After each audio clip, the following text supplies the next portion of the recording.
తిమోతికి రాసిన మొదటి పత్రిక 1వ అధ్యాయము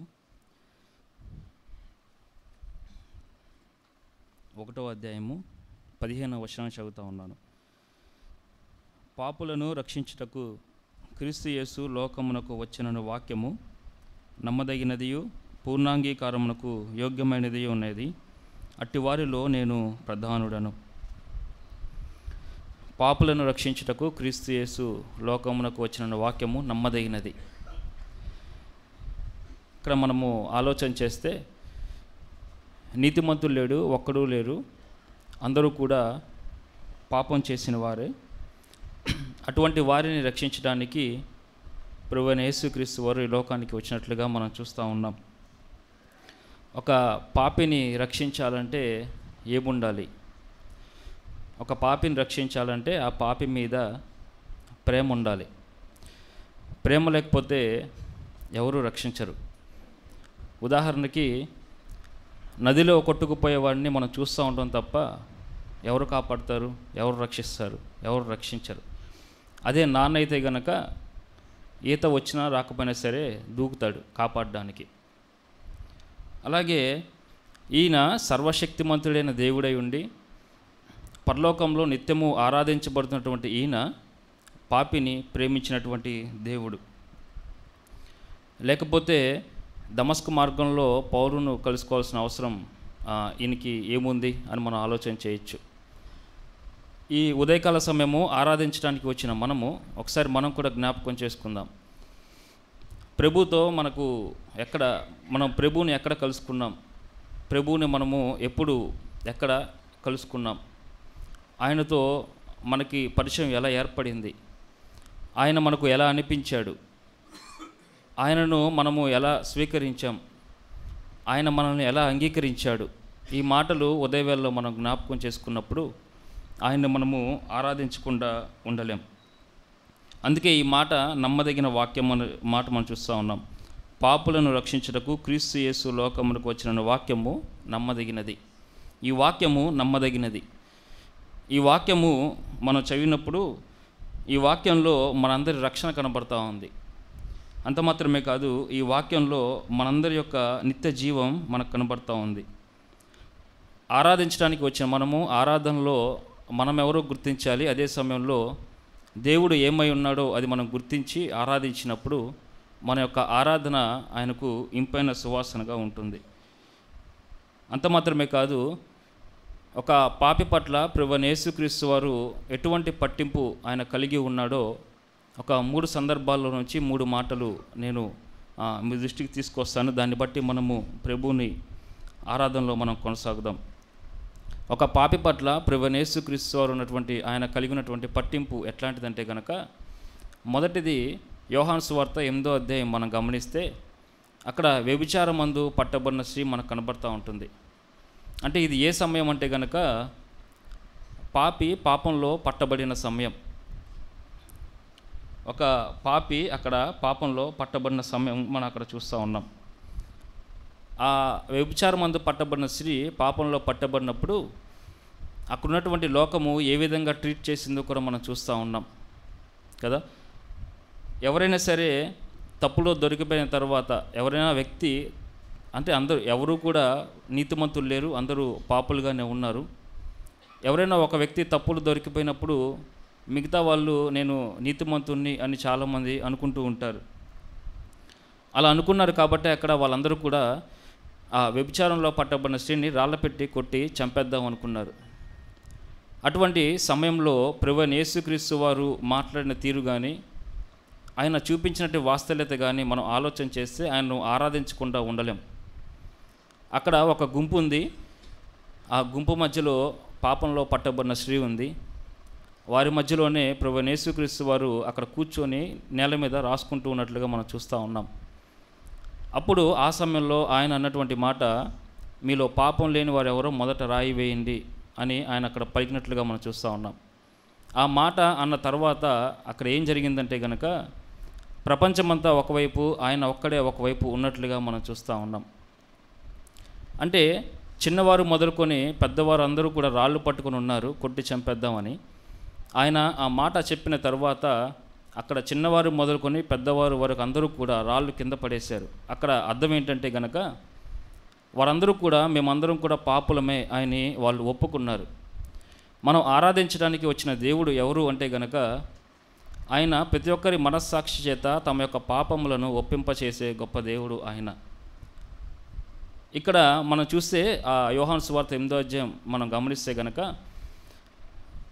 ఆ పాపంలో పట్టబడిన స్త్రీని శిక్షించే స్థానంలో, అంటే శిక్షించడానికి ఒక న్యాయాధిపతి స్థానంలో వాళ్ళే ఉన్నారు. అదే సమయంలో శిక్ష విధించే స్థానంలో కూడా వాళ్ళే ఉన్నారు. అట్లాంటి సమయంలో ప్రభువైన యేసుక్రీస్తు వారు చెప్పిన మాట ఏంటంటే గనక మీరు పాపం లేని వారు ఎవరో మొదట రాయి వేయమన్నప్పుడు వాళ్ళు అక్కడి నుంచి దిగిపోయారు. ఆ న్యాయాధిపతి స్థానం నుంచి దిగిపోయారు. శిక్షించే ఆ స్థానం నుంచి వాళ్ళు దిగిపోయి వాళ్ళు రాళ్ళు పడేసి వెళ్ళిపోయారు అనే మాటలు మనం అక్కడ చూస్తూ ఉన్నాం. ఆ పాపంలో పట్టబడిన స్త్రీ వారి కళ్ళకు కనిపించింది, కానీ వీరందరూ కూడా ప్రభువైన యేసుక్రీస్తు వారు కంటపడ్డారు. అంటే ఆయన కంటికి, ప్రభువైన యేసుక్రీస్తు వారి కంటికి మరుగైంది ఏదీ లేదు. మనిషి చేసిన ప్రతి పాపము ఆయనకి తెలియంది కాదు. అంతరంగంలో జరిగిన పాపాన్ని కూడా ఆయన చాలా స్పష్టంగా చూసే దేవుడు. కాబట్టి ఈ సందర్భం ఏంటంటే గనక పాపంలో పట్టబడిన సమయం. అందుకే ఈయన ఎవరు అంటే గనక పాపులను రక్షించుటకు క్రీస్తు యేసు లోకమునకు వచ్చిన వాక్యము నమ్మదగినది, పూర్ణాంగీకారముకు యోగ్యమైనదిగా మనం ఇక్కడ చూస్తూ ఉన్నాం. రెండో సందర్భం ఏంటంటే గనక లూకా సువార్త 7వ అధ్యాయం 32 నుంచి 39 వచనాలు మనం గమనిస్తే అక్కడ పాపాత్మురాలైన స్త్రీ మనకు కనబడుతూ ఉంటుంది. అదేంటంటే గనక అది అవమానించబడే సమయం. ఎక్కడ అవమానించారు అంటే అక్కడ ఆ స్త్రీ, పాపాత్మురాలైన స్త్రీ నేరుగా పరిసయ్యుని ఇంటిలోకి వచ్చేసింది. ఆయన వెనుక నుంచి వెళ్ళి ఆయన పాదాల దగ్గర ఉంది. తర్వాత ఆమె తన కన్నీళ్లతో ఆయన పాదాలు కడిగి తన వెంట్రుకలతో ఆయన పాదాలు తుడిచి ఆమె తెచ్చుకున్నటువంటి అత్తరు ఆయన పాదాలకు పూసింది. ఇదంతా గమనిస్తున్నటువంటి అక్కడ పరిసయ్యుడు ఏమంటూ ఉన్నాడంటే కనుక ఈమె ఎవరిదియో, ఈమె పాపాత్మురాలైన స్త్రీ, ఈయన ప్రవక్త అయితే గనక ఈమె పాపాత్మురాలు అని చెప్పి ఆయనకి తెలియాలి కదా అని ఆయన బయటికి అనలేదు, ఆయన అంతరంగంలో అనుకున్నాడు. ఈ విషయాన్ని మనం గమనిస్తే ఆయన ఎవరు అంటే గనక ఇక్కడ అవమానించబడే సమయం.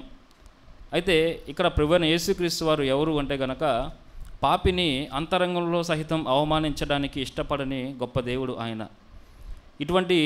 ఇట్లాగా ప్రేమించే దేవుడు ఈ లోకంలో ఎవరు లేనట్లుగా కూడా మనం చూస్తూ ఉన్నాం. ఒక పాపిని అంతరంగంలో కూడా అవమానించడానికి ఇష్టపడని గొప్ప దేవుడు ఆయన. అదే సమయంలో ఇక్కడ మనం చూస్తే గనక ప్రభువైన యేసుక్రీస్తు వారు ఆయన రక్షించడానికి మాత్రమే కాదు, కానీ ఆయన శిక్ష నుంచి తప్పించడానికి, అవమానం నుంచి తప్పించడానికి ఆయన ఈ లోకానికి వచ్చినట్లుగా కూడా మనం చూస్తూ ఉన్నాం. మూడో సందర్భం ఏంటంటే గనక ఇదే లూకా సువార్త 23వ అధ్యాయం 32వ వచనం మనం గమనిస్తే అక్కడ ఇద్దరు నేరస్తులు పట్టుబడి సిలువలో వేలాడుతూ ఉంటున్నట్లుగా ఆ సందర్భాన్ని మనం చూస్తూ ఉన్నాం. ఇది ఏ సమయం అంటే గనక శిక్షించబడే సమయం. ఇక్కడ ఈ నేరస్తులు ఇద్దరూ కూడా సిలువలో వేలాడుతూ ఉన్నారు. వీరి మధ్యలో ఏ పాపం చేయనివాడు, నిర్దోషి, నిష్కల్మషుడు, పాపముతో సాంగత్యం లేనివాడు, అటువంటి దేవుడు వారి మధ్య వేలాడుతున్నట్లుగా మనం చూస్తూ ఉన్నాం. ఆయన ఆ నేరస్తుల మధ్యలో వేలాడడానికి కారణం ఏంటి అంటే గనక ఆయన మనల్ని రక్షించటానికి, ఆయన మనల్ని శిక్ష నుంచి తప్పించడానికి, అవమానం నుంచి తప్పించడానికి ఆయన ఆ శిలువలో వేలాడుతున్నట్లుగా మనం చూస్తూ ఉన్నాం. అంత మాత్రమే కాదు, ఆయన నీతిమంతుడు, ఆయన పరిశుద్ధుడు, పరలోకంలో దేవదూతల చేత నిరంతరము ఆరాధించబడుతున్న దేవుడు రక్తమాంసాల్లో పాలివాడు ఎందుకు అయ్యాడు అంటే గనక ఆయన మనల్ని రక్షించటానికే. ఆ సిలువలో ఒక దొంగ ఏమంటున్నాడంటే గనక యేసు, నీవు నీ రాజ్యంతో వచ్చినప్పుడు నన్ను జ్ఞాపకం చేసుకోవా అని ఒక చిన్న ప్రార్థన, ఒక చిన్న విజ్ఞాపన చేస్తున్నట్లుగా మనం చూస్తూ ఉన్నాం. అంటే అక్కడ శిక్షలో ఉన్నట్టు అవమానించబడుతున్న సమయం, అంటే నేరంలో దొరికిపోయిన సమయం, అంటే పాపంలో పట్టబడిన సమయంలో, అవమానించబడుతున్న సమయంలో, శిక్షించబడుతున్న సమయంలో ఆ దొంగ ఏమంటున్నాడంటే కనుక నీవు నీ రాజ్యంతో వచ్చినప్పుడు నన్ను జ్ఞాపకం చేసుకోవా అని ఒక చిన్న విజ్ఞాపన ఆయన చేస్తూ ఉన్నాడు. అంత మాత్రమే కాదు, ఆ దొంగ ఏమంటున్నాడంటే కనుక యేసు, నీకు ఒక రాజ్యం ఉందని నేను నమ్ముతా ఉన్నాను, నీవు రక్షకుడు అని నేను నమ్ముతా ఉన్నాను. మరలా నీవు రెండవ రాకడలో వస్తావని చెప్పి నేను నమ్ముతా ఉన్నాను. కాబట్టి నీ రాజ్యంతో నీవు వచ్చినప్పుడు నన్ను జ్ఞాపకం చేసుకోవా అని చిన్న విజ్ఞాపన చేసినప్పుడు అక్కడ ప్రభువైన యేసుక్రీస్తు వారు సెలవిచ్చిన మాట మనందరికీ తెలుసు కదా. అందుకే ఆ మాట మనం చదివిన తర్వాత ఈ వాక్యాన్ని మనం చదివితే గనక పాపులను రక్షించుటకు క్రీస్తు యేసు లోకమునకు వచ్చిన మాట, ఆ వాక్యము ఎంత నమ్మదగినదో మనకు అర్థమవుతూ ఉంది. అదేవిధంగా ఈ లోకంలో మనం కూడా పాపంలో ఉన్నప్పుడు, పాపం ద్వారా అవమానించబడతా ఉన్నప్పుడు, మన యొక్క పాపములకు మన యొక్క అతిక్రమములకు శిక్షను అనుభవించవలసిన వారంగా మనం ఉన్నప్పుడు ఆయన మన యొక్క శిక్షను తొలగించడానికి, మన అవమానాన్ని తొలగించడానికి దేవుడు రక్తమాంసంలో పాలివాడై ఉండి మన కొరకు ఈ లోకానికి వచ్చి సిలువలో చేసినటువంటి గొప్ప క్రయధనాన్ని మనం జ్ఞాపకం చేసుకుంటే ఆయన మనము ఆరాధించకుండా ఉండలేం. అంత మాత్రమే కాదు, ఇక్కడ యేసుక్రీస్తు ప్రభువుని అవమానించినట్లుగా కూడా మనం చూస్తాం. లూకాసు సువార్త 15:2 మనం చూస్తే ఆయన పాపులను చేర్చుకున్నవాడిగా అక్కడ కనబడతా ఉంది. నిజమే, ఈరోజు పాపులుగా ఉన్న మనల్ని ఆయన చేర్చుకున్నాడు. ఆ నేరస్తులను చేర్చుకున్నట్లుగా ఆయన మనల్ని చేర్చుకున్నాడు. ఆ దొంగలను చేర్చుకున్నట్లుగా ఆయన మనల్ని చేర్చుకున్నాడు. ఆ వ్యభిచారంలో పట్టబడిన స్త్రీ, పాపంలో పట్టబడిన స్త్రీని చేర్చుకున్నట్లుగా ఆయన మనల్ని చేర్చుకున్నాడు. ఈ కారణం కూడా మనం జ్ఞాపకం చేసుకుంటూ, ప్రభువా పాపంలో ఉన్న నన్నును మీరు చేర్చుకున్నందుకు వందనాలు అని చెప్పి ఈరోజు మనము ఆరాధించవలసిన వారంగా మనం ఉన్నాం. అంత మాత్రమే కాదు, వారు అక్కడ పరిచయులు అక్కడ ఆయన ఎగతాళి చేసినట్లుగా మనం చూస్తూ ఉంటాం. మత్తయి సువార్తలో ఆ మాట 11:19 మనం చూస్తాం కదా. ఆయన వారిని ఏమని ఎగతాళి చేస్తున్నారంటే, ఈయన పాపులకు స్నేహితుడు అనే మాటతో వాళ్ళు అక్కడ ఎగతాళి చేస్తూ ఉన్నారు. వాస్తవానికి ఆ మాట గనక లేకపోతే ఈరోజు ఆయన్ను ఆరాధించడానికి మనకి ఇటువంటి ఆధిక్యత మనకు దొరికేది కాదు.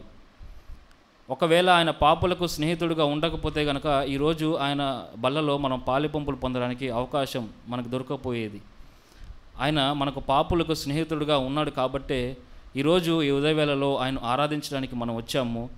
ఆయన శరీరానికి, ఆయన రక్తానికి సాదృశ్యంగా ఉన్నటువంటి ఆ బలలో పాలిపంపులు పొందడానికి మనం వచ్చాం. ఇటువంటి దేవుణ్ణి మనము జ్ఞాపకం చేసుకుంటూ దేవుణ్ణి మనము ఆరాధిద్దాం. అలాగూ చేయట్లో పరిశుద్ధాత్మ దేవుడు మనకు సహాయం చేయండి.